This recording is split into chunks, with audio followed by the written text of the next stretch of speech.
Hey, welcome back to the MR2 Squared Project. This is Dave from DD Performance Research, and you are staring at the driver's side rear fender of Marwan's car. Now, it's kind of not the easiest thing to see from here, but if you look, our intake air scoop that used to be on this side of the car is missing. Why?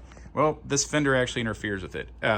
Really cool looking design. It does give us a lot more fender area for tire, but if you look, there's this big piece of fiberglass right here that is molded into this scoop. So the factory scoop, it allows air to pretty much come in and towards the back of the car. This scoop is attempting to redirect it straight through this grill, which is, I mean, you can see into the engine bay kind of well through there, but we're not trying to feed the engine bay through this side of the car. We're trying to feed the air inlet for the turbo.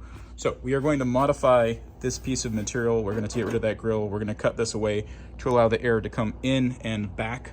So it will come through our tube that we have here, and it'll come back into the tail area, which, if you recall, that is where our air filter goes. If you look through this hole, you can kind of see right there, that's the mesh grill currently that the air is coming out of.